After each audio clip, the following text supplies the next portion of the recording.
صل علی محمد وآل محمد وعجل فرجهم.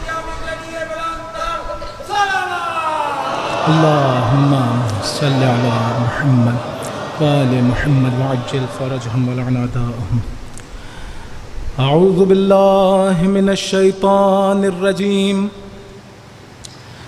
بسم الله الرحمن الرحيم.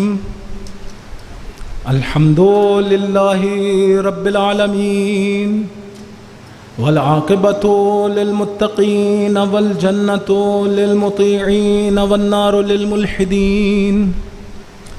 ثم الصلاة والسلام على أشرف الأنبياء والمرسلين شفيع المذنبين نبينا أبي القاسم محمد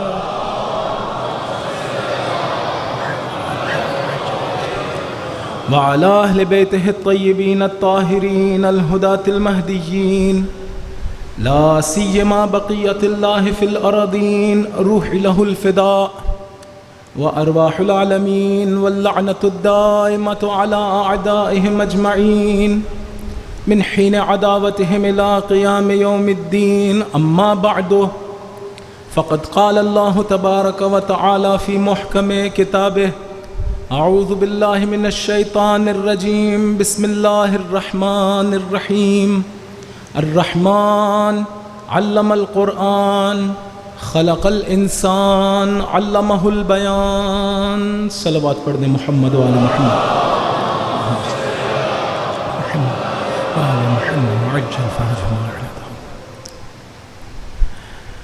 خداوند متعال کا نہایت شکر گزار ہوں کہ اس نے ایک مرتبہ پھر ہم سب کو یہ توفیق عنایت کی کہ اس کا اور اس کے پاک بندوں کا ذکر بجا لا سکیں. خدا کی بارگاہ میں دعا ہے بحق فاطمہ و ابیہا و بعلہا و بنیہا و سر المستودع فیہا. خدایا ہم سب کے گناہان کبیرہ و صغیرہ کو معاف فرما. ہمارے بہن بھائیوں کے، رشتہ داروں کے، دوستوں کے، والدین کے، آبا و اجداد کے، جن سے ہم نے کبھی کوئی زیادتی کی ہو، جن سے کوئی کوتاہی سرزد ہوئی ہو، خدایا سب کے گناہان کبیرہ و صغیرہ معاف فرما. خدایا ہمارے آقا و مولا کے ظہور میں تعجیل فرما. ان کے دل مقدس کو ہم سے راضی و خوشنود قرار دے. مولا ہم سب کو خلوص عنایت فرما. ہم سب کو اور ہماری نسلوں کو تا قیامت اپنی اور اہل بیت علیہم السلام کی معرفت، محبت اور ولایت عنایت فرما. خدا ہماری نسلوں میں تا قیامت اس ذکر کو قائم و دائم فرما. خدا ہماری نسلوں میں ایک بھی شخص ایسا نہ ہو جو اہل بیت سے محبت نہ رکھتا ہو. خدا ہم سب کو جسمانی اور روحانی بیماریوں سے شفائے کامل و عاجل عنایت فرما. جو بیمار ہیں، جنہیں آپ لوگ جانتے ہیں، جنہیں میں جانتا ہوں، خدایا اپنی بارگاہ سے شفائے کامل و عاجل عنایت فرما. جو بے اولاد ہیں، نیک اور صالح اولاد عنایت فرما. خدا ہمیں بھی مزید اولاد عنایت فرما. اولاد کی درست پرورش کرنے کی توفیق عنایت فرما. ہم سب کو حج و عمرہ و زیارات کا شرف عنایت فرما. حقیقی عزادار سید الشہداء قرار فرما. خدا ہمارے دلوں میں قرآن کی محبت قرار فرما. خدا وہ دعائیں جو مومنین کے دلوں میں اپنی بارگاہ میں قبول و منظور فرما. وہ دعائیں جو ہمیں کرنی چاہیے، تنگی وقت کی وجہ سے نہیں کر پا رہا، یا بھول گیا ہوں، غافل ہوں، یا عقل کی رسائی نہیں ہے، خدا ہماری حاجت ہے، ہمارے حق میں قبول فرما. دعاؤں کی قبولیت کے لیے، عبادتوں کی قبولیت کے لیے، توفیقات میں اضافے کے لیے ایک مرتبہ درود پڑھیے محمد و آل محمد.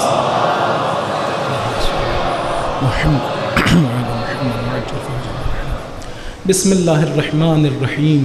اللہم کل ولیک الحجۃ ابن الحسن صلواتک علیہ وعلی آبائہ فی هذه الساعة وفی کل ساعة ولیا وحافظا وقائدا وناصرا ودلیلا وعینا حتی تسکنہ ارضک طوعا وتمتعہ فیہا طویلا.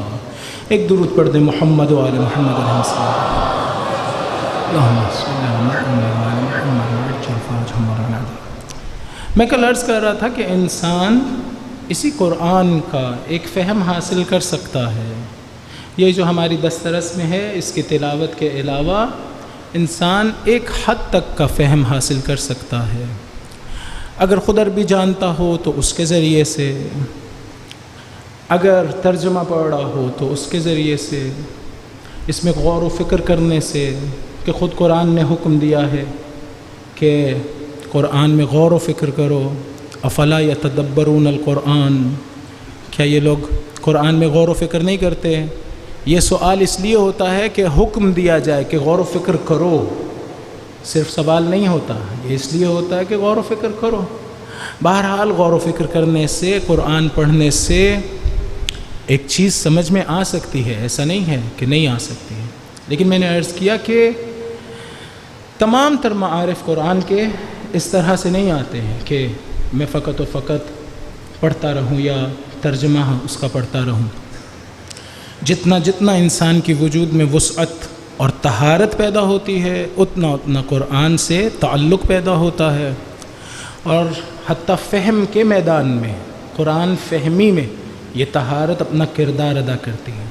طہارت کا مطلب کیا ہے؟ گناہوں سے دور ہونا، اور بس آپ گناہوں سے اپنے آپ کو دور رکھیں خداوند متعال کی خاطر، یہ کافی ہے کہ طہارت انسان میں ایجاد ہو، پاکیزگی ایجاد ہو۔ خود قرآن ایک نہایت پاک اور منزہ کتاب ہے، یہ اس دل میں آ سکتی ہے جہاں پاکیزگی ہو۔ جہاں پاکیزگی نہ ہو وہاں ایک درجے کی معرفت آ سکتی ہے، لیکن اس کے بعد نہیں آ سکے گی۔ حتیٰ دیگر علوم میں بھی اسی طرح سے ہے۔ بعض اوقات دیکھیں، اب آپ توجہ کریں میری طرف، ایک چیز ہوتی ہے فلسفے میں، اسے کہتے ہیں سنخیت۔ سنخیت کا مطلب ہے کمپیٹیبلٹی، سوٹیبلٹی، مناسبت، ایک چیز کا دوسری چیز کے مناسب ہونا، وجودی اعتبار سے، وجودی اعتبار سے اپنی ایگزسٹنس میں ایک چیز دوسری چیز سے مناسبت رکھتی ہو۔ ایک مطلب ہو، مفہوم ہو جو بہت عالی ہو، وہ تب تک مجھے نہیں سمجھ میں آ سکتا جب تک میں خود عالی نہ ہو جاؤں۔ آپ نے دیکھا ہے بعض اوقات ایسا ہوتا ہے کہ ایک مطلب ہے جو ہمیں بچپنے میں سمجھ نہیں آ رہا، لیکن ہم بڑے ہوتے ہیں تو ہمیں سمجھ آ جاتا ہے۔ کیا ہوتا ہے؟ مطلب تو اپنی جگہ وہی رہا ہے، کوئی فرق نہیں آیا ہے، لیکن ہم میں چونکہ تبدیلی پیدا ہوتی ہے، ایک ظرفیت ایجاد ہوتی ہے، تو وہی بات جو پہلے سمجھ نہیں آ رہی تھی اب سمجھ آ رہی ہوتی ہے۔ سب سے بہترین طریقہ اس کا یہ ہے کہ میرے وجود میں طہارت حاصل ہو۔ ہمارے استاد ہمیں کہہ رہے تھے بعض اوقات میرے لیے اگر کوئی مطلب حل نہ ہو تو میں 3 مرتبہ درود بھیجتا ہوں اہل بیت پہ۔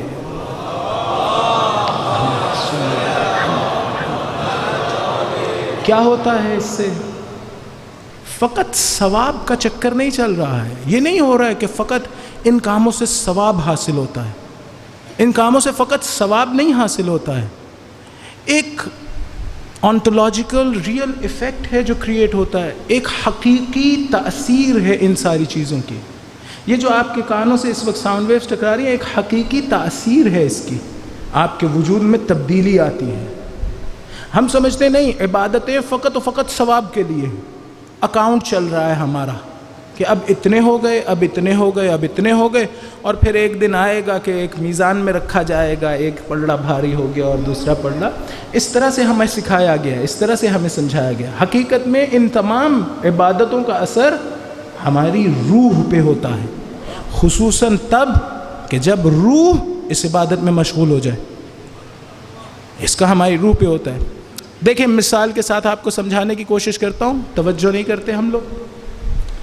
قرآن میں خدا نے قسم کھائی ہے، لَإِن شَكَرْتُمْ لَأَزِيدَنَّكُمْ۔ یہ لام، بعض لوگوں نے کہا لام تاکید ہے، مطلب میں تاکید پیدا کرنے کے لیے، بعض نے کہا نہیں قسم کھائی ہے خدا نے، یہ لام قسم ہے۔ خدا قسم کھا کے کہہ رہا ہے لَإِن شَكَرْتُمْ، اگر تم لوگوں نے شکر انجام دیا، شکر بجا لائے تو کیا نتیجہ نکلے گا؟ لَأَزِيدَنَّكُمْ۔ کیا ترجمہ ہے؟ عام طور سے کیا بیان کیا جاتا ہے؟ اگر میں شکر بجا لاؤں گا تو نعمتیں زیادہ ہو جائیں گی۔ یہ ترجمہ غلط ہے، قرآن نے کہیں نہیں یہ کہا، یعنی اس جگہ پر یہ نہیں کہا کہ اگر تم نے شکر بجا لایا تو اب نعمتیں زیادہ ہو جائیں گی، ایسا نہیں کہا۔ پھر کیا کہا ہے؟ کہا لَإِن شَكَرْتُمْ، اگر تم لوگوں نے شکر بجا لائے، لَأَزِيدَنَّكُمْ، میں تمہیں زیادہ کر دوں گا۔ میں شکر بجا لاؤں تو میں بڑا ہو جاؤں گا، میری روح میں تبدیلی پیدا ہوگی، میری روح میں وسعت پیدا ہوگی۔ اگر میری روح پہلے ایک چھوٹے درجے کی روح تھی تو کچھ نعمتوں کی مستحق تھی، جیسے ہی روح میں تبدیلی ہوگی بڑے درجے کی ہو جائے گی تو اب اور نعمتوں کی مستحق ہو جائے گی۔ نتیجہ وہی نکلے گا کہ نعمتیں زیادہ ہو جائیں گی، لیکن ان کا زیادہ ہونا کس وجہ سے ہے؟ اس وجہ سے نہیں ہے کہ میں نے فقط شکر انجام دیا ہے اور کچھ نہیں ہوا، نہیں، قرآن کہتا ہے لَإِن شَكَرْتُمْ لَأَزِيدَنَّكُمْ، تم شکر بجا لاؤ میں تمہیں زیادہ کر دوں گا، تمہاری روح میں وسعت آ جائے گی۔ جیسے ہی تمہاری روح میں وسعت آئے گی اب تم اور نعمتوں کا استحقاق رکھو گے، جب اور نعمتوں کا استحقاق پیدا ہو جائے گا تو اس فیاض مطلق کی طرف سے تمہارے پہ نعمتیں نازل ہو جائیں گی۔ یہ بھی سمجھ لیجئے کہ نعمتوں کے حصول میں مانع اور رکاوٹ خدا کی طرف سے نہیں ہوتا۔ یہ نہیں ہوتا کہ خدا آج دینا چاہ رہا ہے کل نہیں دینا چاہ رہا تھا، پھر پرسوں دوبارہ دینا چاہ رہا ہے، پھر نہیں دینا چاہ رہا، پھر دینا چاہ رہا ہے، پھر نہیں دینا چاہ رہا۔ یہ جس میں اس طرح کی تبدیلیاں آئیں یہ خدا نہیں ہو سکتا، وہ فیاض علی الاطلاق ہے۔ آپ جمعہ کے اعمال میں، شب جمعہ کے اعمال میں کیا پڑھتے ہیں؟ یا دائم الفضل علی البریہ، اے انسانوں پر، اے مخلوق پر ہمیشہ فضل جاری رکھنے والے، لمحے بھر کے لیے بھی نہیں رکتا۔ پھر مانع اور رکاوٹ کہاں ہوتی ہے؟ مانع ادھر نہیں ہے، ہمارے وجود میں ہوتا ہے۔ آپ وہ مانع ختم کر دیں وہاں سے فیض جاری ہو جائے گا۔ تو مسئلہ فقط ثواب کا نہیں ہے، شکر بجا لانا بھی اس لیے نہیں ہے کہ میں ثواب حاصل کر لوں، شکر بجا لاؤں گا تو میرے وجود میں تبدیلی آئے گی۔ ایک درود پڑھے محمد و آل محمد۔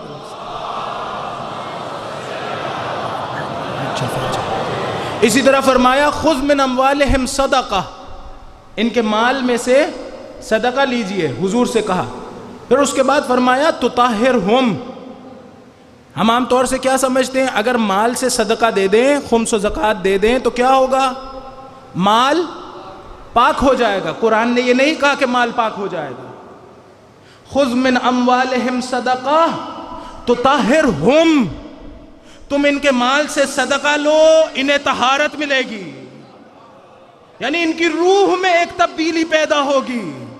یہ نہیں کہہ رہا وہ مال جو میرے علاوہ کوئی چیز ہے اس میں ایک تبدیلی آئے گی، اس میں تبدیلی آئے گی، بے شک آئے گی، برکت آ جائے گی اور چیزیں، لیکن قرآن کہہ رہا ہے خذ من اموالہم صدقہ تطہرہم، حضور ان سے صدقہ لے ان کے مال سے۔ اس کے بعد عجیب لفظ ہیں، لفظ استعمال ہوئے تطہرہم۔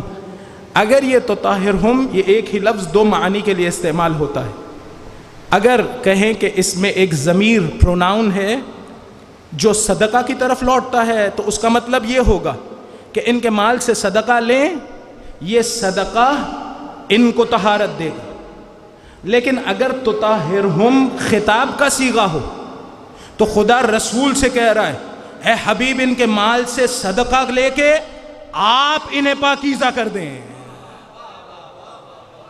یعنی رسول ہمیں پاکیزگی عطا کریں گے۔ ایک درود پڑھ دیں محمد و آل محمد۔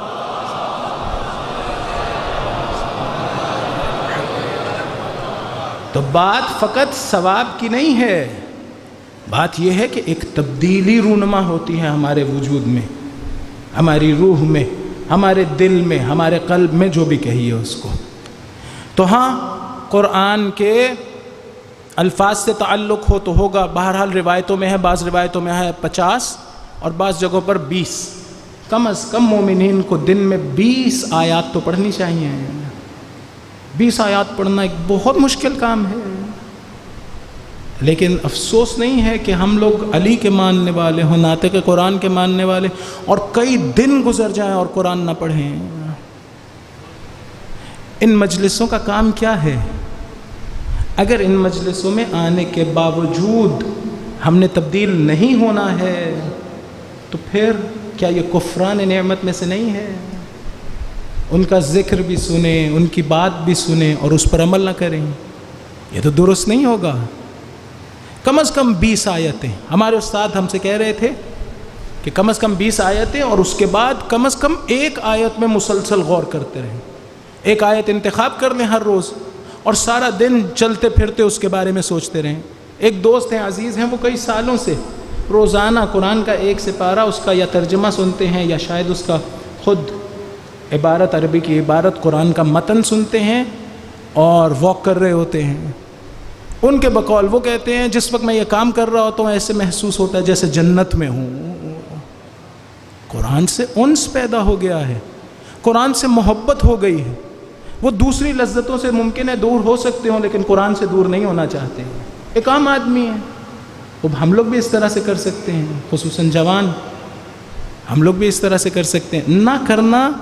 ہمارے ایک استاد ہیں، ایک استاد ولی خدا ہیں، وہ ان کے درس میں جاتے ہیں، اس طرح سے ہی استاد ہیں بس وہ، کہ میں ان کے درس میں کبھی کبھی چلا جاتا ہوں. تو وہ کہہ رہے تھے اگر قرآن کی تلاوت نہ کی تو باطن قرآن بہرحال آپ کو ایک سزا ملے گی باطن قرآن کی طرف سے.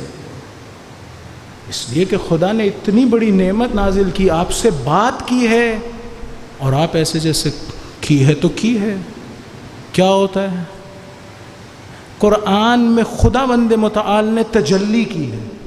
امام علی علیہ السلام نے کہا قرآن میں خدا نے تجلی کی ہے، لیکن ہمیں فکر ہی نہ ہو کہ اچھا تجلی کی ہے تو کی ہے. شہید مطہری کے بقول اگر آپ ایک شخص کو نہ جانتے ہو اور ایک مرتبہ آپ کو ایک خط لا کے دیا جائے کہ فلاں صاحب نے آپ کو ایک خط لکھا ہے جنہیں آپ نہیں جانتے، آپ نہ کبھی ان سے ملے ہیں نہ کبھی دیکھا ہے، تو اسے پہچاننے کی کوشش کس چیز کے ذریعے سے کریں گے؟ اسی خط کے ذریعے سے. جو مضمون ہوگا خط کا، جو عبارتیں ہوں گی خط کی، آپ ان کے ذریعے سے اس کے لکھنے والے کو سمجھنے کی کوشش کریں گے. قرآن بالکل اسی طرح سے ہے.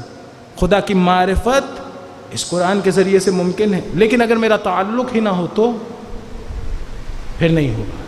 تو اس کو پڑھنا اور اس کو سمجھنے کی کوشش کرنا، اور اس کے بعد دل میں اتارنا.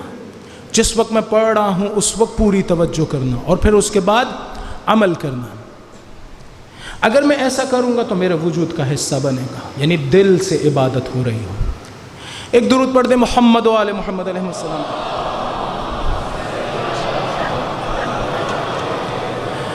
لہٰذا ممکن ہے سمجھنا. کوئی بھی میری کل کی باتوں سے یہ نہ سمجھے، جہاں میں نے کہا تھا کہ استاد کی ضرورت ہر میدان میں ہوتی ہے تو قرآن میں کیوں نہیں ہوگی، وہاں یہ نہ سمجھیے گا کہ اگر آپ خود پڑھنا شروع کریں گے تو کچھ سمجھ نہیں آئے گا. نہیں، سمجھ آئے گا، لیکن جب آپ کو سمجھ آنا شروع ہو جائے، کچھ نہ کچھ سمجھ آ جائے، تو وہاں یہ نہ سمجھیے گا فقط کہ اب آپ کو سب کچھ سمجھ آتا ہے.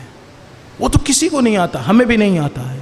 جو ہم سے بڑے بہرحال طلاب ہیں ان لوگوں کو بھی نہیں آتا. ساری عمر سیکھنے کا ایک مرحلہ ہے. لہٰذا یہ نہ سمجھیے گا. اس لیے عرض کر رہا ہوں کہ ایک صاحب کے بارے میں مجھے کسی نے بتایا کہ انہوں نے قرآن پڑھنے کے بعد کہا قرآن میں کہیں پر بھی نہیں لکھا کہ جانور کو ذبح شرعی کر کے کھانا چاہیے. نہیں، کہیں پر بھی نہیں لکھا. تو مجھے تعجب ہوا. قرآن کی آیات صریح ہیں، لیکن دیکھیے انہوں نے کہا میں نے بہت ٹٹولا ہے اور مجھے نہیں ملا. ایسی کیفیت ایجاد نہ ہو. صرف یہ کہنے کا مقصد ہے. ایک درود پڑھ دیں محمد و آل محمد علیہ السلام. امام علی علیہ السلام نے فرمایا کہ قرآن 3 قسموں پہ ہے. ایک قرآن کی سطح وہ ہے جس میں عالم اور جاہل دونوں برابر ہیں. عجیب نہیں ہے یہ جملہ؟ عالم اور جاہل اس میں دونوں برابر ہیں. شاید ممکن ہے امام اس جہت کی طرف اشارہ کر رہے ہوں جہاں پر قرآن نے ایک ایسی بات بیان کی ہے جسے عقل انسانی بیان کرتی ہو. جاہل کی عقل بھی اسے بیان کرتی ہے، عالم کی عقل بھی اسے بیان کرتی ہے. ممکن ہے یہ بیان کر رہے ہوں. بہرحال مجھے ایسے سمجھ میں آیا ہے. پھر فرمایا ایک وہ مرتبہ ہے جو ان ذہنوں کو ملتا ہے جہاں پر پاکیزگی آ چکی ہو، جو تمیز کر سکتے ہوں. پھر فرمایا ایک وہ رتبہ ہے جو فقط راسخون فی العلم کے پاس ہے، وہ کسی اور کے پاس نہیں ہے. قرآن کی آیت ہے نا، کہتی ہے وَمَا يَعْلَمُ تَأْوِيلَهُ إِلَّا اللَّهُ وَالرَّاسِخُونَ فِي الْعِلْمِ، کہ تعویل قرآن کوئی نہیں جانتا سوائے اللہ کے اور ان لوگوں کے جو علم میں راسخ ہیں. تو لکھنے والوں نے، اللہ تعالیٰ نے نہیں. یہ بہرحال علامتیں لگانے والوں نے الا اللہ کے بعد ایک حرف میم کی ایک علامت لگائی ہوتی ہے. اس میم کا مطلب یہ ہوتا ہے کہ آپ نے یہاں آ کے رک جانا ہے اور اس کے بعد والا حصہ ایک الگ حصہ ہے. ہمارے دادا محترم فرمایا کرتے تھے نہیں، وہ ایک الگ حصہ نہیں ہے. اس آیت میں یہ بیان ہو رہا ہے کہ تعویل قرآن یا خدا جانتا ہے یا وہ ہستیاں جو علم میں راسخ ہیں. اور وہ کون ہیں؟ وہ اہل بیت علیہم السلام ہیں. لیکن وہاں وہ یہ ظریف نقطہ بیان کرتے تھے کہ رسوخ کا مطلب یہ ہوتا ہے کہ کوئی چیز کسی اور چیز میں گڑھ جائے، راسخ ہو جائے، مضبوطی سے گڑھ جائے. تو وہ کہتے تھے قرآن نے یہ نہیں کہا کہ تعویل قرآن صرف اللہ جانتا ہے یا وہ ہستیاں جانتی ہیں جن میں علم آ جائے، جن میں علم مضبوطی سے گڑھ جائے. قرآن نے یہ نہیں کہا. قرآن نے کہا تعویل قرآن یا اللہ جانتا ہے یا وہ ہستیاں جو علم میں گڑھی ہوئی ہیں. وہ کہتے تھے، دیکھیں مثال سے سمجھاتے تھے کہ جب کہا جاتا ہے نا یہ درخت زمین میں راسخ ہے، تو اس کا مطلب یہ ہے کہ جب سے ہے اسی زمین میں ہے، جب سے ہے اسی زمین میں راسخ ہے. ایسا نہیں ہوا کہ زمین تھی اور یا یہ درخت تھا اور اس میں راسخ نہیں تھا، زمین میں راسخ نہیں تھا. نہیں، یہ جب سے درخت بنا ہے تب سے اسی زمین میں ہے. ایسا نہیں ہوا کہ کوئی وقت گزرا ہو جب زمین میں نہیں تھا اور پھر اسے زمین میں لا کے گاڑ دیا گیا، رسوخ حاصل ہو گیا. زمین پہلے سے تھی اور درخت اس میں راسخ ہوا ہے. ایسا نہیں ہوا کہ درخت تھا اور زمین میں نہیں تھا. خوب وہ فرمایا کرتے تھے کہ قرآن نے یہ نہیں کہا کہ کچھ ہستیاں ایسی ہیں جن میں علم آ گیا ہے اور راسخ ہو گیا. فرمایا کہ کچھ ہستیاں ایسی ہیں جو علم میں راسخ ہیں، یعنی جب سے ہیں علم ہی علم ہے.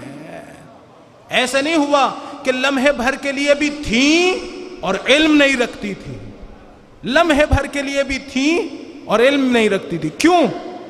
اس لیے کہ اگر پہلی مخلوق لمحے بھر کے لیے بھی علم نہ رکھتی ہو تو نقص اس مخلوق کا نہیں ہوگا، اس کو خلق کرنے والے میں آ جائے گا.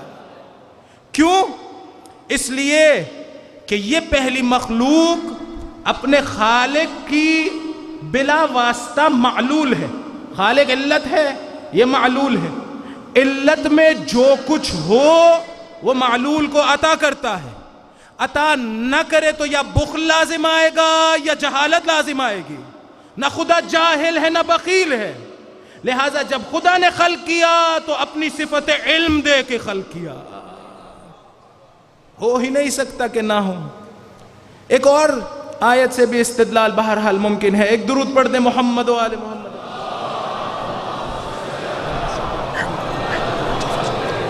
ایک مرتبہ اور درود پڑھیے، صلوات پڑھیے.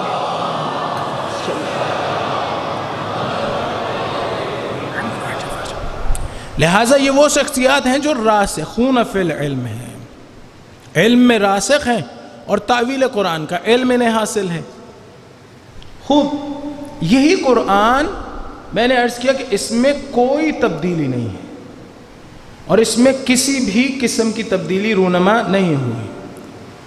نہ ایسا ہوا ہے کہ کوئی سورت ہی کم ہو گئی، نہ ایسا ہوا ہے کہ غیر قرآن اس میں شامل ہو گیا.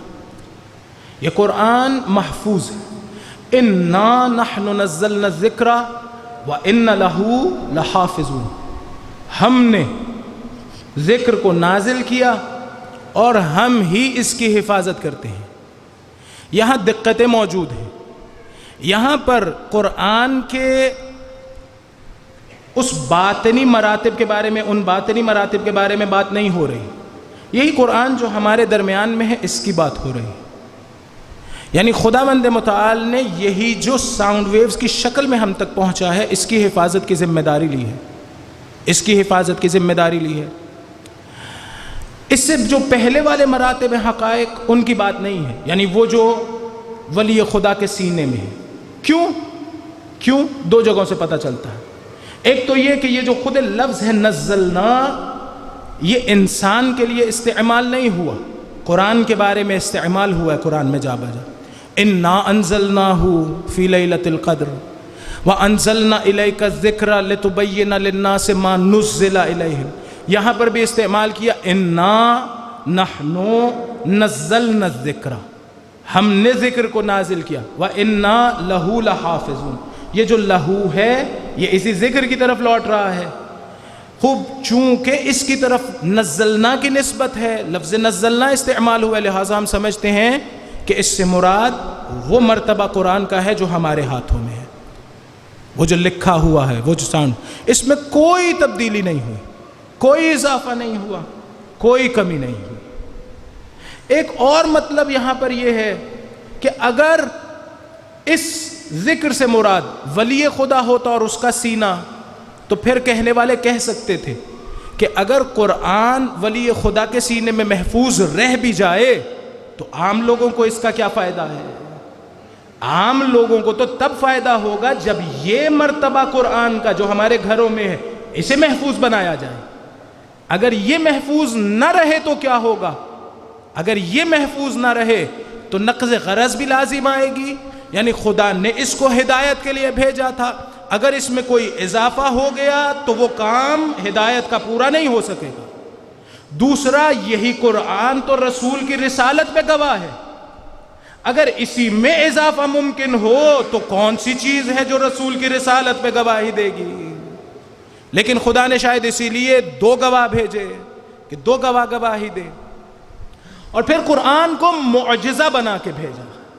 یہ قرآن کا ایک معجزہ ہے کہ محفوظ ہے، ایک معجزہ اس کا یہ ہے کہ اس میں کوئی اختلاف نہیں۔ قرآن کے اعجاز کے بارے میں آپ بحثیں دیکھیں تو مختلف وجوہ اعجاز ہیں، ایک جہت سے معجزہ نہیں ہے، قانون دان کے لیے اس لحاظ سے معجزہ ہے، ایک سائنسدان کے لیے وہ جو علوم اس میں لکھے ہیں اس اعتبار سے معجزہ ہے۔ ایک مرتبہ ایک کتاب پڑھنے کا مجھے اتفاق ہوا، وہاں پر یہ بیان ہوا تھا کہ قرآن نے مثلاً کہا ہے کہ ہم نے آسمان میں بروج بنائے ہیں، آسمان میں پلرز بنائے ہیں، آسمان کے دروازے ہیں، تو وہاں یہ بیان ہو رہا تھا کہ یہ جو اسپیس شٹلز بھیجی جاتی ہیں آسمان میں اور فضا میں، ہر جگہ سے نہیں بھیجی جاتی۔ مثلاً امریکہ میں ہوسٹن میں ایک جگہ ہے، وہاں سے بھیجی جاتی ہے، ناسا کا سینٹر وہاں ہے، یا کسی اور جگہ، تو وہاں یہ بحث ہو رہی تھی صحیح یا غلط، اس سے مجھے میرے علم میں نہیں ہے، اس لیے کہ میرا یہ سبجیکٹ نہیں ہے، اسٹرالوجی میرا سبجیکٹ نہیں ہے، میں نہیں پڑھتا ہوں اسے، آپ لوگ بتائیے، آپ لوگ جا کے دیکھیے۔ بہرحال وہاں یہ بیان کیا جا رہا تھا کہ یہ جو قرآن نے کہا ہم نے آسمان کے دروازے بنائے ہیں، تو اس کا مطلب یہ ہے کہ فقط چند جگہوں سے یہ جا سکتی ہیں سیٹلائٹس اوپر، واللہ عالم، ممکن ہے بات درست ہو، ممکن، لیکن بعض حقائق تو بیان ہو چکے۔ مثلاً کہا کہ وَجَعَلْنَا الْجِبَالَ أَوْتَادًا، ہم نے پہاڑوں کو کیل کی طرح بنایا ہے، تو علماء بیان کرتے ہیں کہ پہاڑ جتنا زمین سے اوپر ہے اس سے کئی گنا زیادہ زمین کے نیچے ہے، اسی طرح جس طرح سے کیل ہوتی ہے۔ تو کیا ہے کہ وہ لوگ جو زیست شناسی پڑھتے ہیں یا دنیا کے بارے میں، ایکو سسٹم کے بارے میں پڑھتے ہیں، قرآن ان کے لیے اس اعتبار سے معجزہ۔ قرآن ایک ادیب اور ایک بلیغ کے لیے، ایک بلاغت میں ماہر شخص کے لیے فصاحت و بلاغت میں معجزہ ہے۔ فصاحت و بلاغت تنہا وجہ اعجاز نہیں ہے، یہ نہیں ہے کہ فقط اس جہت سے معجزہ ہے اور کسی جہت سے معجزہ نہیں ہے، نہیں، ہر شخص کے لیے اس میں ایک وجہ اعجاز موجود ہے۔ امام ہادی علیہ السلام کی حدیث ہے ایک، انہوں نے فرمایا کہ چونکہ حضرت موسیٰ کے دور میں جادوگروں کا راج تھا تو ان کو جو معجزہ عطا ہوا وہ عصائے موسیٰ تھا، عصائے موسیٰ تھا۔ حضرت عیسیٰ کے دور میں طبابت کا زور تھا تو ان کو جو معجزہ عطا ہوا وہ یہ تھا کہ مردوں کو زندہ بھی کر سکتے تھے اور بیماروں کو شفا بھی دے سکتے تھے۔ اور چونکہ جناب رسول خدا صلی اللہ علیہ وآلہ وسلم کے دور میں ادب اور فصاحت و بلاغت بہت حاوی تھی، لہٰذا ایسا معجزہ دیا گیا جو اس زمانے کے اعتبار سے ہو، اس زمانے کے اعتبار سے ہو۔ تو قرآن اس اعتبار سے معجزہ ہے، لیکن صرف اسی اعتبار سے معجزہ نہیں ہے۔ یہاں ایک اہم سوال یہ ہے کہ یہ جو قرآن معجزہ ہے فصاحت و بلاغت کے اعتبار سے، یہ فصاحت و بلاغت کس نے علم بنایا ہے؟ یہ علم کس نے بنایا ہے؟ عروض و قافیہ یہ کس نے علم بنایا تھا؟ عربوں کے قریحہ میں، ان کی نیچر میں موجود تھا، انہوں نے اس کو کمپائل کیا، شعر سے متعلق علم۔ اسی طرح فصاحت و بلاغت کے قوانین یہ انسانوں نے مرتب کیے ہیں، کسی اور نے نہیں مرتب کیے۔ مثلا یہ کہ میں نے پہلے عرض کیا کہ اگر کسی سے بات کرنے میں لذت محسوس ہو رہی ہو تو بات کو طولانی کیا جاتا ہے، اگر لذت نہ ہو رہی محسوس ہو رہی تو بات چھوٹی کہی جاتی ہے۔ یہ سارے کے سارے قوانین بلاغت کے انسانوں نے ہی تو بنائے ہیں، انسانوں نے بنائے ہیں۔ تو قرآن کس طرح سے اس جہت سے معجزہ ہو گیا؟ اگر انسان ان قوانین کے خالق ہوں، ان قوانین کے لیے علت ہوں، تو کیسے ممکن ہے ایک کتاب اس طرح سے لکھی جائے کہ پھر فصاحت و بلاغت کے اعتبار سے معجزہ ہو جائے، اور یہی فصاحت و بلاغت کے قوانین مقرر کرنے والے خود عاجز ہو جائیں ایک اور کتاب کو لانے پر؟ ہونا تو یہ چاہیے تھا، علت معلول سے قوی ہوتی ہے۔ اگر انسان علت ہے قوانین فصاحت و بلاغت کے، تو پھر انسانوں کو بلند رتبہ ہونا چاہیے۔ وہ ہر مرتبہ ایک ایسا متن لا سکتے ہیں، ایک ایسی عبارت، ایک ایسا ٹیکسٹ لا سکتے ہوں جو معجزہ ہو، یعنی کوئی ٹیکسٹ ایسا نہ آئے جو انہیں عاجز کر دے۔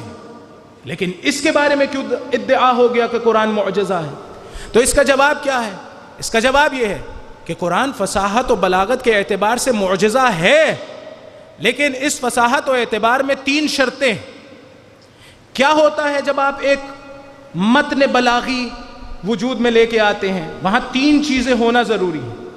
ایک یہ کہ الفاظ کا مجموعہ ہو، وہ الفاظ کا مجموعہ آپ کے اندر جو معانی ہیں، جو آپ کے ذہن میں معانی ہیں، ان کو بیان کر رہا ہو پورے کا پورا، 100%۔ یہ نہ ہو ذہن میں تو کچھ اور مطلب ہے لیکن الفاظ کچھ اور کہہ رہے ہیں، ایسا نہ ہو رہا ہو۔ جو ذہن میں مطالب موجود ہیں الفاظ بھی اسی کو پہنچائیں۔ اور ایک اور شرط یہ ہے کہ وہ معانی جو آپ کے وجود میں ہوں وہ حقیقت پر مبنی ہوں، ایسا نہ ہو کہ ان میں کوئی غلطی ہو۔ تو انسان نے قوانین بلاغت تو بنا لیے، لیکن وہ دوسری 2 شرطیں ان پہ غالب نہیں آ سکا۔ یعنی ہر مرتبہ یہ ضروری نہیں ہے کہ اپنا ما فی الضمیر پورے کا پورا بیان کر دے، اور اگر یہ کر بھی پائے تو یہ ضروری نہیں ہے کہ جس مطلب کو ادا کر رہا ہو وہ حقیقت کے مطابق ہو، یہ ضروری نہیں ہے۔ لیکن جب خدا ایک حقیقت کو الفاظ کی شکل دے تو وہاں یہ احتمال نہیں ہو سکتا کہ حقیقت تو کچھ اور تھی، خدا نے کوئی اور الفاظ استعمال کر دیے۔ خدا نے اس حقیقت کو جتنی حد تک ممکن تھا الفاظ کی شکل میں ڈھال دیا، الفاظ کی شکل میں۔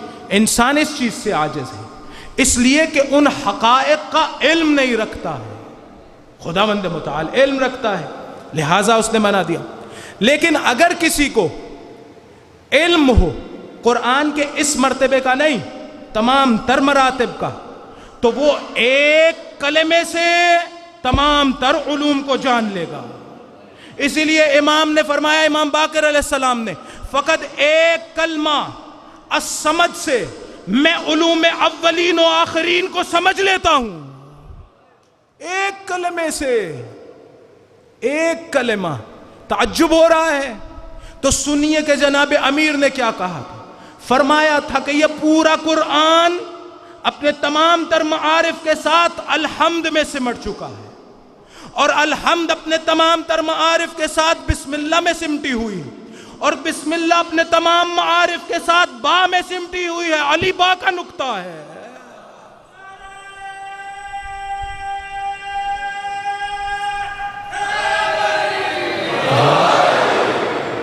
صلوات پڑھ دیں محمد و آلہ۔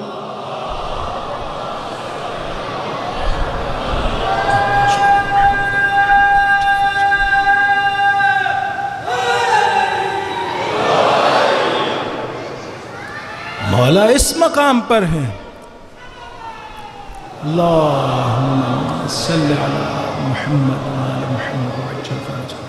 مولا اس مقام پہ ہیں، اس مقام پر ہیں، لہذا پورا قرآن آشکار ہے امام علی علیہ السلام کے اور باقی ائمہ کے سامنے۔ اس لیے قرآن نے یہ نہیں کہا وَمَا يَعْلَمُ تَعْوِيلَهُ إِلَّا اللَّهُ وَالرَّاسِخُ فِي الْعِلْمِ، ایک راسخ نہیں ہے، راسخون فی العلم ہے۔ اور بھی ہستیاں ہیں جنہیں پورے کا پورا قرآن ان کے سینوں میں ہے۔ پھر کیا فرمایا؟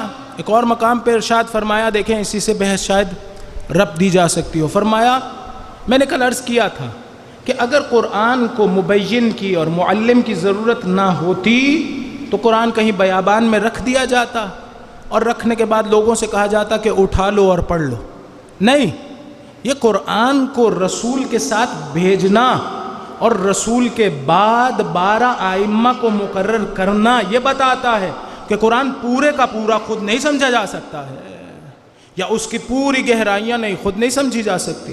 ہم معمولی سا علم، ایک لیئر میں نے جیسے کہا تھا، ہم ممکن ہے یہ سمجھا جا سکتا ہو، یہ سمجھا جا سکتا ہو، سارے کا سارا نہیں سمجھا جا سکے گا۔ هو الذی بعث فی الامیین رسولا منہم یتلو علیہم آیاتہ ویزکیہم ویعلمہم الکتاب والحکمہ۔ خدا نے امیین میں ایک رسول کو بھیجا جو ان پہ آیات کو پڑھ کے سناتا ہے، ان کا تزکیہ کرتا ہے اور انہیں کتاب اور حکمت کی تعلیم کرتا ہے۔ علماء نے کہا یہاں تزکیے کو پہلے کیوں ذکر کیا؟ هو الذی بعث فی الامیین رسولا منہم یتلو علیہم آیاتہ ویزکیہم، پہلے کہا تزکیہ، پھر کہا ویعلمہم الکتاب والحکمہ، پھر کہا تعلیم۔ یہ وہی مطلب ہے جو ہم اتنے دن سے بیان کرنے کی کوشش کر رہے ہیں کہ اگر تزکیہ نفس ہو جائے تو قرآن روح میں آ سکتا ہے۔ قرآن نے بھی کہا وَيُزَكِّيهِمْ وَيُعَلِّمُهُمُ، لیکن توجہ یہاں کریں کہ قرآن تعلیم دینے کی ذمہ داری لگائی گئی ہے۔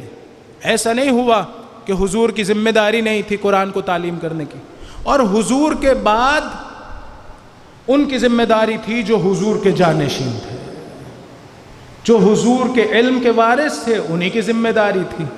وہ مبین قرآن ہیں، وہ مفسر قرآن حقیقی ہیں، اس لیے کہ خود چلتا پھرتا قرآن ہے۔ ایک درود پڑھ دے محمد و آل محمد۔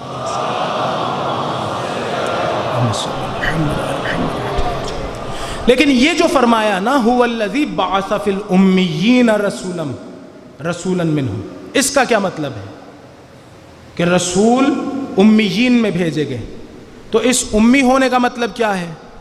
تو بعض علماء نے بیان کیا کہ امی ہونے کا مطلب یہ ہے کہ رسول اور آل رسول کے علاوہ جو بھی ہو اس کائنات میں وہ امی ہے۔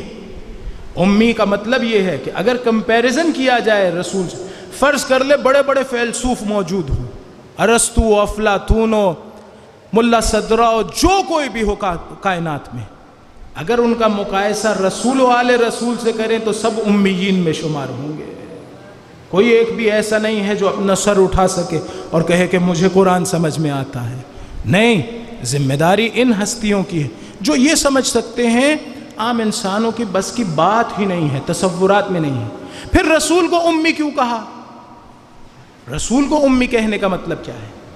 عزیزان، رسول کو امی کہنے کا مطلب یہ نہیں ہے کہ رسول پاک لکھنے پڑھنے کی استعداد نہیں رکھتے تھے، یعنی لکھ نہیں سکتے تھے یا پڑھ نہیں سکتے تھے، نہیں، ایسا نہیں ہے۔ امی کہنے کا مطلب فقط اتنا ہے کہ جس طرح سے ہم لوگ ہیں کہ پیدا ہونے کے بعد لکھنا اور پڑھنا کسی سے سیکھتے ہیں، حضور نے اس طرح کسی سے نہیں سیکھا ہے، یعنی کسی کی شاگردی انتخاب نہیں کی، اختیار نہیں کی، کسی کی شاگردی اختیار نہیں۔ کیوں ایسا ہوا کہ کسی کی شاگردی اختیار نہیں کی؟ اس لیے کہ قرآن کی آیت کہتی ہے کہ نہ آپ پہلے آیات قرآن کی تلاوت کرتے تھے نہ لکھا کرتے تھے۔ کیوں؟ اگر لکھتے ہوتے یا قرآن کی تلاوت کر دیتے تو وہ لوگ جو منکر قرآن ہیں وہ شک میں مبتلا ہو جاتے۔ دیکھیں، وہ منکر ہٹ دھرمی کی وجہ سے تھے، سمجھتے وہ بھی تھے کہ یہ عام انسان کا کلام ہے ہی نہیں، لیکن اگر حضور لکھنا پڑھنا جانتے ہوتے تو وہ اس شک میں مبتلا ہو جاتے کہ جس طرح انہوں نے لکھنا پڑھنا کسی سے سیکھا ہے اسی طرح قرآن بھی انہیں سکھایا گیا ہے۔ قرآن کہتا ہے ایسے شخص سے جس نے کبھی کسی کی شاگردی انتخاب نہیں کی، اختیار نہیں کی، کیا تمہیں اب بھی شک ہے کہ قرآن اسی کا ہے؟ اس نے تو کبھی کسی کی شاگردی اختیار ہی نہیں کی۔ تو یہ جو باتیں بیان کر رہا ہے کسی سے سیکھی نہیں ہے، یہ خدا نے اسے بتائی ہیں، یہ بیان کیا. خوب اگر کوئی امی کا مطلب خدا نہ خواستہ ہم یہ لے لیں کہ حضور پڑھنے لکھنے کی استعداد ہی نہیں رکھتے تھے اور یہ حضور کے زمانے کے سب لوگوں کو سمجھ میں آتا تھا، تو پھر کیا حرج تھا جس وقت کہہ رہے تھے کہ کاغذ اور قلم لاؤ تو دے دیا جاتا؟ کیا حرج تھا؟ کوئی تلوار تو نہیں مانگ رہے تھے نا، کوئی ایسی چیز تو نہیں مانگ رہے تھے. وہ کہنے والے نے کیا کہا تھا؟ کہا تھا انہیں سمجھ نہیں آ رہی ہے یہ کیا کہہ رہے ہیں، بہت زیادہ شدت سے بیمار ہو گئے، سمجھ نہیں آ رہی.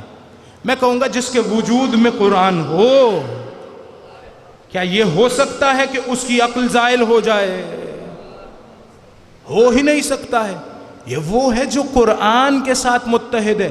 کیسے سوچا جا سکتا ہے کہ اس کی عقل زائل ہوئی ہوگی؟ ممکن ہی نہیں ہے. اور ہمارے دادا محترم فرمایا کرتے تھے کہ خداوند متعال نے حضور کے قلب میں علم نازل کیا تھا نا، یعنی علم تھا جو بنایا تھا. جتنی بھی صفات ہیں وہ اپنے مجرد ہونے کی حیثیت سے رسول کے وجود میں تھی، ایبسلیوٹ تھی. یعنی دیکھیے یہ جو صفات ہوتی ہیں جس وقت ہمارا حصہ بنتی ہیں تو ایسا نہیں ہوتا کہ ہماری روح مختلف حصوں میں بٹ جاتی ہے. مثلا فرض کریں میرے وجود میں علم ہے، تقوی ہے، شجاعت ہے، پاکدامنی ہے، سخاوت ہے، نہ جانے اور کتنی صفات ہوں. ایسا نہیں ہوتا کہ میری روح کا ایک حصہ شجاعت ہے، اس کا ایک اور حصہ علم ہے، اس کا ایک اور حصہ تقوی ہے، اس کا ایک اور حصہ پاکدامنی ہے. ایسا نہیں ہوتا، بلکہ روح چونکہ مجرد ہے، کمپوزیشن نہیں ہے چیزوں کا، مرکب نہیں ہے، تو پھر پوری کی وجود، پوری کی پوری روح عالم ہوتی ہے، یعنی عین علم ہوتی ہے، علم ہوتی ہے. متقی ہوتی ہے یعنی تقوی ہوتی ہے. سخی ہوتی ہے یعنی سخاوت ہوتی ہے. ایسا نہیں ہوتا کہ میری روح میں ایک چیز ہے اور ایک سخاوت ہے اور دونوں کا ملاپ ہو گیا ہے. دو چیزوں سے مل کے ایک چیز نہیں بنی ہوتی.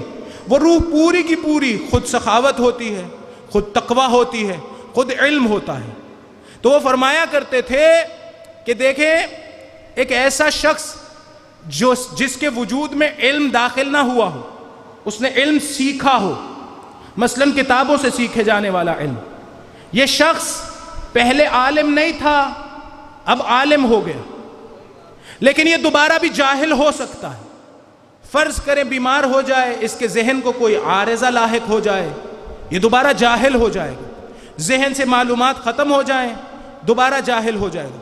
لیکن جس کے وجود میں علم اس طرح سے راسخ ہو کہ اگر علم نکل گیا تو اس کا وجود ہی ختم ہو جائے گا، وہاں پر یہ شخص کبھی بھی جاہل نہیں بن سکتا، اس لیے کہ یہ عالم نہیں ہے، عین علم ہے.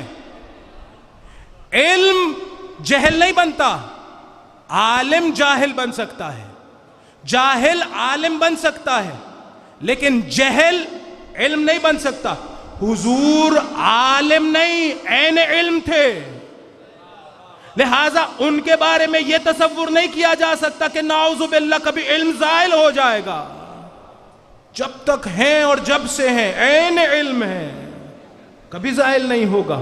ایک درود پڑھ دے محمد و آل محمد علیہ السلام. اگر یہ کوئی سوچے کہ کوئی ایسا وقت آیا ہے کہ بیماری کے نتیجے میں ان کا علم زائل ہو گیا تو یہ اس کی غلطی ہے. حضور کا علم زائل نہیں ہو سکتا، اس لیے کہ عین قرآن ہے، اس لیے کہ عین علم ہے، ایک حقیقت ہے جو ان کے وجود میں موجود ہے. ایک درود پڑھ دے محمد و آل محمد. اور یہ علم انہیں قدرت بھی دیتا تھا، انہیں طاقت بھی دیتا تھا.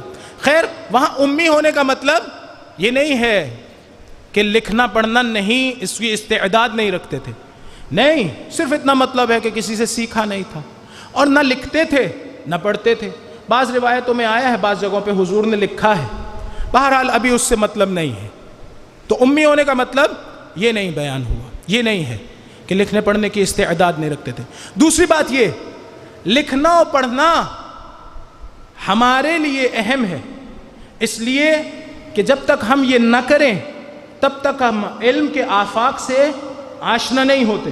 لیکن اگر کوئی وجود ایسا ہو جس کے پاس علم کسی سے سیکھنے سے نہ ملتا ہو، خدا نے عطا کرنا ہو، اس کے لیے لکھنا پڑھنا کمال نہیں ہے، اس کے لیے لکھنا پڑھنا ضروری نہیں ہے، اس لیے کہ وہ صاحب علم لدنی ہے. وہ جو کچھ ہم لکھنے پڑھنے سے سیکھتے ہیں مفاہیم کی شکل میں، اس کو حقائق کی شکل میں عطا ہو چکا ہے، لہٰذا کیا ضرورت رہ جائے گی. لیکن خیر پھر بھی ابحاث موجود ہیں. ان ابحاث سے قطع نظر ایک درود پڑھ دے محمد و آل محمد. میں نے عرض کیا یہ نوع علم کی، علم لدنی، انسان کو قدرت عطا کرتی ہے. اگر آپ کو یاد ہو میں نے پہلے عرض کی، یہ وہ علم ہے جو لکھنے پڑھنے سے نہیں آتا ہے. یہ وہی علم ہے جس کے بارے میں جناب امیر کہہ رہے تھے کہ حضور نے مجھے اپنی زبان کے ذریعے سے 1000 باب علم کے عطا کیے، اور پھر میں نے ہر باب سے 1000 باب کھول لیے. یہ وہی علم ہے.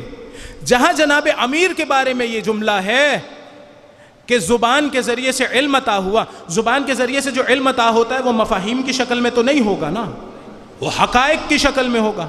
جہاں مولا کے بارے میں یہی ہے، وہیں حضرت عباس علیہ السلام کے بارے میں ہے زق العلم زقن. حضرت عباس علیہ السلام کو جناب امیر نے اپنی زبان کے ذریعے سے علم عطا کیا. جب زبان کے ذریعے سے علم عطا ہوا اس کا مطلب یہ ہے کہ ولایت عطا ہوئی، اس لیے کہ یہ علم طاقت لے کر آتا ہے، ولایت لے کر آتا ہے، علم عطا ہوا. ہم اس مطلب کو پوری طرح نہیں سمجھتے. ایک مثال کے ذریعے سے سمجھانے کی کوشش کرتا ہوں. اس لعاب میں اتنی تاثیر ہوتی تھی کہ اگر رسول خدا صلی اللہ علیہ وآلہ وسلم اسے کنویں میں ڈال دیں تو کنویں کا پانی میٹھا ہو جاتا تھا. علی کی آنکھوں پہ لگا دیں تو کبھی بیمار نہیں ہوں گی، اتنی تاثیر تھی. ہمارے دادا محترم فرمایا کرتے تھے کہ رسول کا معجزہ یہ نہیں تھا کہ انہوں نے کنویں میں لعاب مبارک ڈالا اور پانی میٹھا ہو گیا، یہ معجزہ نہیں تھا. یعنی ایسا نہیں ہے کہ کنویں کا پانی کھارا تھا، جس طرح سے آپ جائیں اور زیادہ سا شہد اس میں ڈال دیں تو اس کا ذائقہ بدل جائے گا. ایسا نہیں کیا حضور نے. پھر کیا کیا؟ فرمایا حضور کا معجزہ کیا تھا؟ فرمایا یہ جو پانی کنویں میں تھا یہ کھارا کیوں تھا؟ یہ کھارا کیوں تھا؟ اس لیے کہ یہ پانی زمین میں اپنے رستے تلاش کرتا ہوا آتا ہے، ایک جگہ سے گزر رہا ہوتا ہے. جنہیں علم ہے، اہل خبرہ ہیں، وہ اس جگہ کو کھودتے ہیں، پانی نکال لیتے ہیں. کبھی میٹھا ہوتا ہے، کبھی کھارا ہوتا ہے. کھارا کیوں ہوتا ہے؟ یہ پانی جس رستے سے گزرتا آتا ہے زمین کے اندر، وہاں سے زمین کی خصوصیات کو اپنے اندر لیتا ہوا آتا ہے. اگر کسی علاقے میں گندک زیادہ ہے تو اس پانی میں گندک کے خصوصیات آ جائیں گے. اگر کسی جگہ پر نمک زیادہ ہے تو پانی میں نمک کی خصوصیات آ جائیں گی. جب آپ کھود کے نکالیں گے تو دیکھیں گے میٹھا نہیں ہے، میٹھا نہیں. کیوں میٹھا نہیں ہے؟ اس لیے کہ ایسی زمین سے ہوتا ہوا آیا ہے جہاں معدنیات مختلف تھی. تو وہ فرماتے تھے کہ حضور کا معجزہ یہ نہیں تھا کہ لعاب ڈالیں اور پانی کو میٹھا کر دیں، معجزہ یہ تھا کہ لعاب ڈالیں اور زمین کی حقیقت بدل دیں.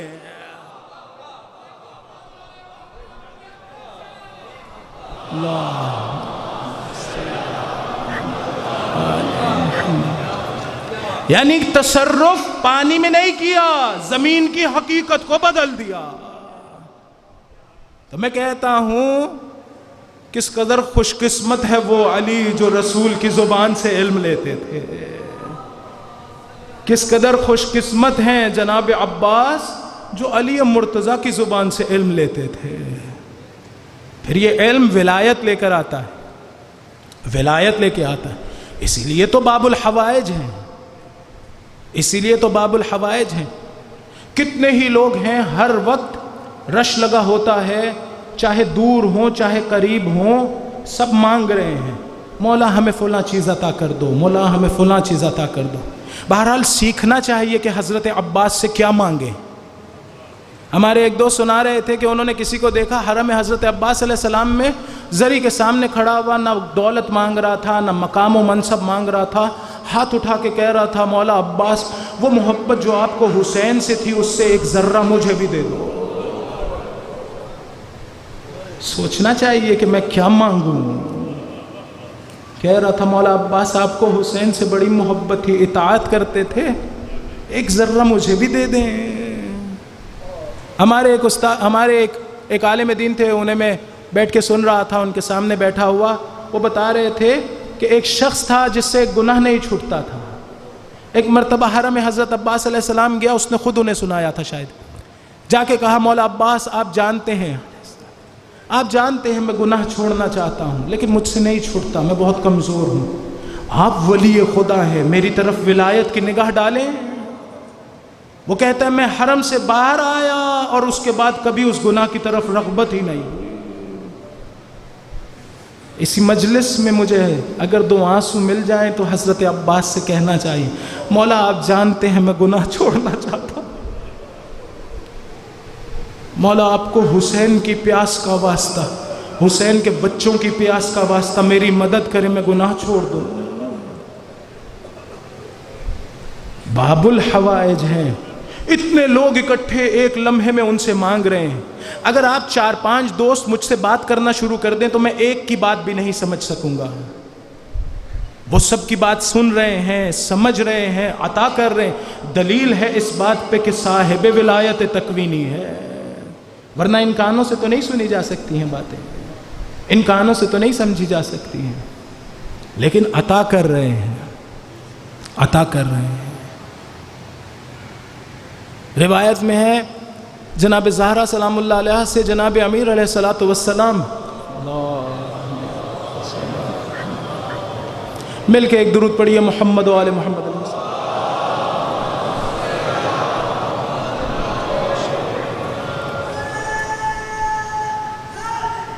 یار قیامت کے دن کہیں گے بی بی امت کی شفاعت کے لیے آپ کے خزانے میں کیا رکھا ہے؟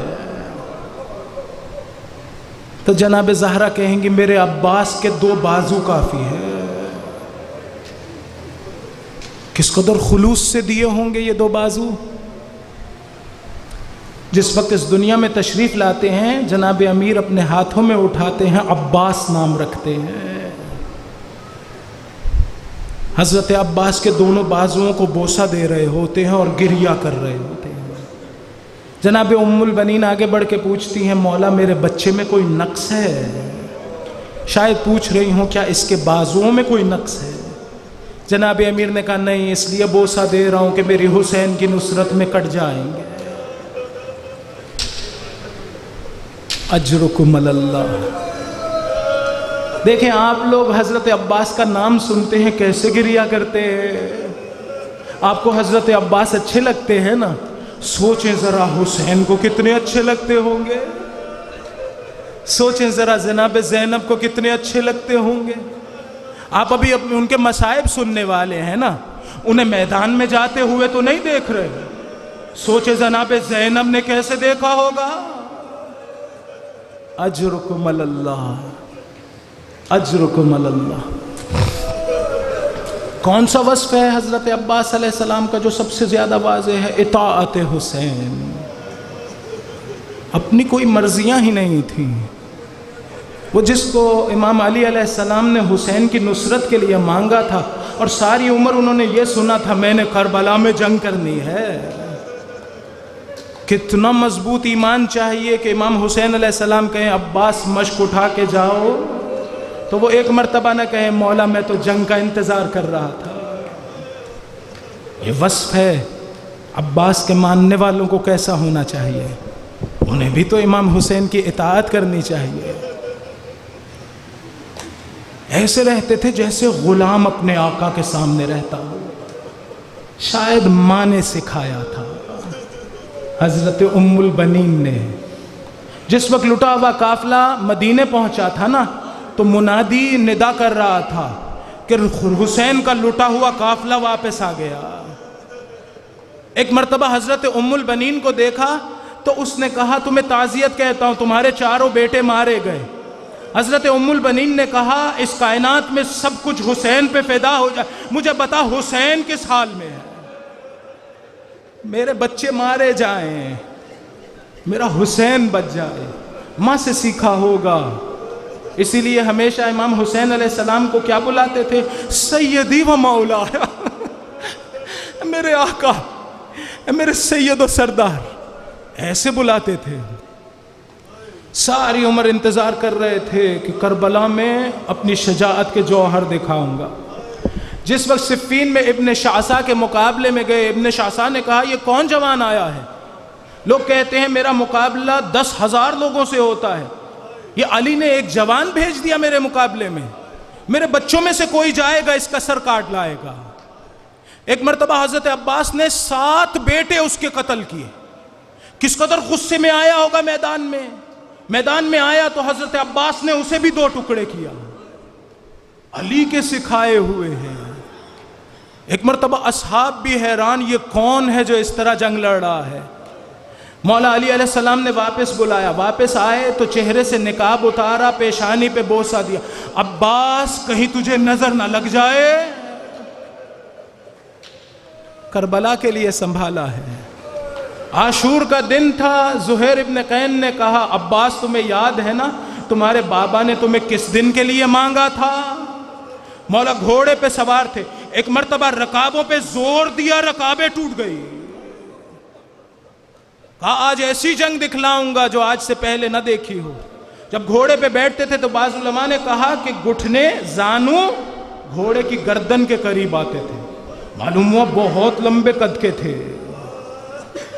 لیکن میرا دل کہتا ہے یہی لمبے قد والے حضرت عباس حسین کے سامنے کمر جھکا کے کھڑے ہوتے ہوں گے، سیدھے نہیں کھڑے ہوتے ہوں گے، بیٹھتے ہوں گے تو کمر جھکا کے بیٹھتے ہوں۔ شاید یہی وجہ ہو جس وقت عباس گئے تو حسین نے آواز دی الان ان کا سارا ظہری، میری کمر ٹوٹ گئی۔ ایک مرتبہ آئے حضرت عباس علیہ السلام امام حسین علیہ السلام کے پاس، مولا مجھے جنگ کرنے کی اجازت دو۔ امام حسین علیہ السلام نے کہا عباس تم میرے سپہ سالار لشکر ہو، سب مارے جا چکے تھے۔ بعض علماء نے کہا حضرت علی اصغر بھی شہید ہو چکے تھے، حضرت علی اکبر بھی شہید ہو چکے تھے، بعض نے کہا کہ حضرت علی اکبر بعد میں شہید ہوئے۔ بہرحال مظلومیت کربلا والے کی۔ ایک مرتبہ آ کے کہا مولا مجھے جانے دو، کہا تم میرے سپہ سالار لشکر ہو۔ شاید مولا نے کہا ہو مولا وہ لشکر کہاں رہا، مجھے جانے دو۔ مقتل کے الفاظ یہ تھے، کہہ رہے تھے لقد ذاق صدری، مولا میرا دل بھر گیا، اب زندہ رہنے کو دل نہیں کرتا۔ کیوں؟ اس لیے کہ حسین پیاسا ہے، اس کے بچے پیاسے۔ سوچیں اگر آپ بیٹھے ہوں، امام زمانہ علیہ السلام پہ کسی نے پانی بند کیا ہو، آپ کی حالت کیسی ہوگی؟ دل کرتا ہوگا میں فدا ہو جاؤں، یا مر جاؤں یا امام کے لیے پانی لے آؤں۔ ایک مرتبہ امام نے اجازت دی، کہا عباس جاتے ہو تو جاؤ، یہ مشق اپنے ساتھ لے جاؤ۔ حضرت عباس علیہ السلام نے ایک مرتبہ نہیں کہا مولا میں تو آج کے دن کا انتظار کر رہا تھا، یہ مشق مجھے کیوں دے رہے ہو؟ ایک مرتبہ نہیں کہا میں اپنے بھائیوں کا بدلہ لینا چاہتا ہوں۔ حضرت عباس علیہ السلام سے پہلے ان کے 3 بھائی گئے اور شہید ہوئے۔ آپ ذرا سوچیں تو اس میں کیا حکمت تھی کہ عباس کے بھائی پہلے مارے جائیں پھر خود حضرت عباس شہید ہوں۔ شاید حکمت یہ ہو کہ عباس کے بھائی جب مارے جائیں گے تو احساس ہوگا بھائی کے مرنے پہ بھائی کو کیسا لگتا ہے، امام حسین علیہ السلام کا درد محسوس کر سکتے ہوں گے۔ سب مارے گئے، نہیں کہا مولا مجھے ان کا بدلہ لینا ہے۔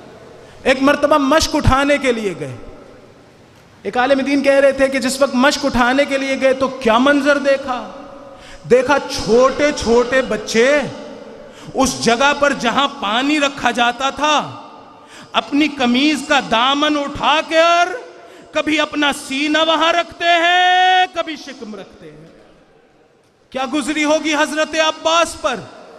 ایک مرتبہ مشق کو اٹھایا اور دیکھ لیا ہوگا کہ بچے مجھے دیکھ رہے ہیں، شاید بچوں نے آپس میں بات کی ہو اب پانی ضرور آ جائے گا، عباس جا رہے ہیں۔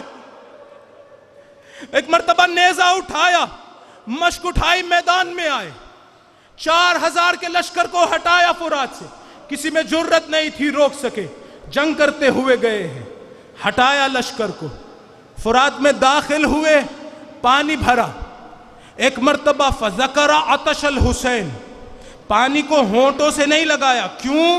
ایک عالم دین نے کہا عباس فنا فی الحسین کی منزلت پر تھے, ہو ہی نہیں سکتا عباس پانی پی لے اور حسین پیاسا ہو, کیسے ممکن ہے؟ ایک مرتبہ پانی کو مشک میں بھرا. سوچے اگر امام ہمیں کوئی حکم دے, ہماری زندگی کا مقصد وہی ہو, کیسے تیزی تیزی سے بڑھ رہے ہوں گے.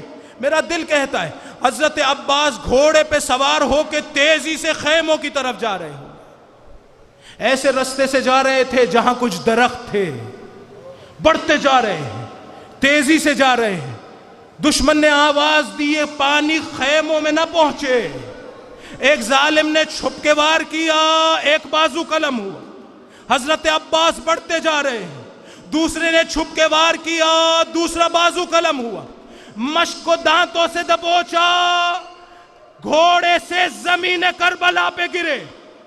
ایک عالم دین کو ایک اور عالم دین نے آ کے کہا میں نے مولا کی زیارت کی, کہہ رہے تھے تمہیں پیغام دوں, میرے مصائب کیوں نہیں پڑھتے؟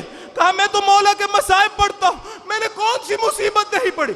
کہا لوگوں کو بتاؤ میں گھوڑے سے زمین پر گرا اور میرے ہاتھ نہ تھے. اجرکم اللہ. کس پہ سہارا لے عباس؟ میرا دل کہتا ہے جیسے ہی گرے آواز دی اے بھائی میری خبر لو. بعض علماء نے کہا یہ گرتے گرتے آواز کیوں دی؟ پہلے تو کہتے تھے سیدی مولایا, آج کیوں کہہ رہے بھائی؟ شاید گرتے گرتے جناب فاطمہ کی آواز سنی, کہہ رہی ہوں گی ہائے میرا بیٹا عباس. میرا دل کہتا ہے اب کھڑے ہو گئے ہوں گے, بازوؤں سے خون بہ رہا تھا, خیمے کی طرف دوڑ رہے ہوں گے, سوچتے ہوں گے عباس مرتا ہے تو مر جائے, ارے پانی حسین کے بچوں کے پاس چلا. مشق کو دانتوں میں دبوچا. بعض علماء نے کہا علم بھی سنبھالا ہوا تھا, لیکن کیسے؟ کہا کٹے ہوئے بازوؤں سے سینے سے لگایا ہوا تھا. خیمے کی طرف دوڑ رہے ہیں, تیروں کی برسات ہو رہی ہے, مولا عباس کا جسم چھنی ہو رہا ہے, لیکن دوڑتے چلے جا رہے, رک نہیں رہے. ایک تیر آنکھ میں لگا, نہ رکے ہوں گے. سے شعبہ تیر ہرملا نے سینے میں مارا, نہ رکے ہوں گے. لیکن ایک مرتبہ مشق میں تیر لگنا تھا, ارے میرے مولا کی آس ٹوٹ گئی. زندہ رہنے کا کیا مقصد رہ گیا ہوگا؟ اجرکم اللہ. شاید اس وقت دوبارہ مقتل کا رخ کر لیا ہو. وہاں سے امام حسین مقتل کی طرف چلنا شروع, گھوڑے پہ سوار مقتل آ رہے ہیں. مقتل کے جملے تھے اپنے آپ کو گھوڑے سے اتار دیا, یا شاید گر گئے ہوں. راوی کہتا ہے میں نے دیکھا زمین پہ جھکے, کوئی چیز اٹھا کے سینے سے لگائی. تھوڑی دیر آگے گئے, پھر ایک چیز اٹھائی سینے سے لگائی. اب جو میں نے دیکھا تو عباس کے بازو سینے سے لگا رہے ہیں. ایک مرتبہ سرہانے پہنچے, سر اٹھا کے گود میں رکھا. بعض علماء نے کہا اس وقت کہا حضرت عباس نے مولا میری ایک آنکھ میں خون آ چکا ہے. کیوں؟ اس لیے کہ جب میں تیر نکالنا چاہتا تھا ظالم نے سر پہ گرز مارا تھا. مولا میری آنکھ میں خون ہے, دوسری آنکھ میں تیر ہے.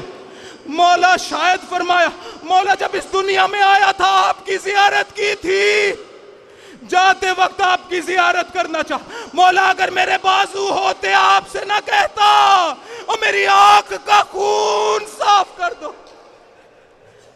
شاید بعض علماء نے کہا شاید فرمایا مولا میرا سر خاک کربلا پہ رکھ دو. کیوں؟ شاید کہا ہو مولا میں جانتا ہوں جب آپ گریں گے آپ کا سر اپنی گود میں رکھنے والا کوئی نہ ہوگا. پھر فرمایا مولا ایک درخواست ہے آپ سے. کہا عباس. کہا مولا میرا جنازہ خیموں میں نہ لے جانا, یہی خاک کربلا پہ رہنے دینا. کیوں؟ شاید کہہ رہے ہو مولا میں نے علی اکبر کے جنازے پہ آپ کو دیکھا تھا, آپ سے علی اکبر کا جنازہ نہیں اٹھا. ارے میرا جنازہ کیسے اٹھا؟ مقتل کے جملے ہیں. مولا نے فرمایا مولا مجھے آپ کی بیٹی سکینہ سے شرم آتی ہے, وہ پانی کا انتظار کر رہی ہوگی. ایک مرتبہ امام نے علم اٹھایا, واپس خیمے میں آئے, حضرت عباس کے خیمے میں گئے, وہ لکڑی جو خیمے کے درمیان میں تھی کھینچ دی, خیمہ نیچے گرا, ایک چھوٹی سی بچی آگے بڑھی, بابا اور میرے چچا کا خیمہ کیوں گرا دیا؟ کسی نے آقا بحرالعلوم سے پوچھا, عباس کا قد تو اونچا تھا, یہ قبر چھوٹی سی کیوں بنی؟ کہا عباس کے شہید ہونے کے بعد دشمن کے حوصلے بلند ہوئے, اتنے گھوڑے دوڑائے, جسم ٹکڑا میں بڑھ. ماتم ہے.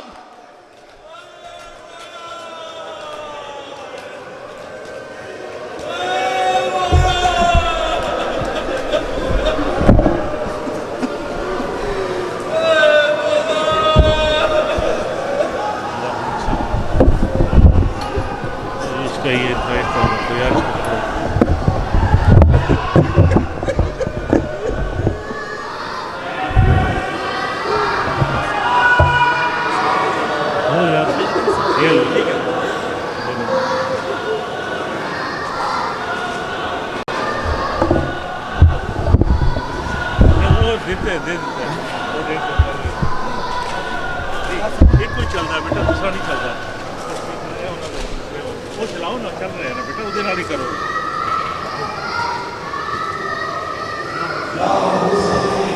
شاباش شاباش.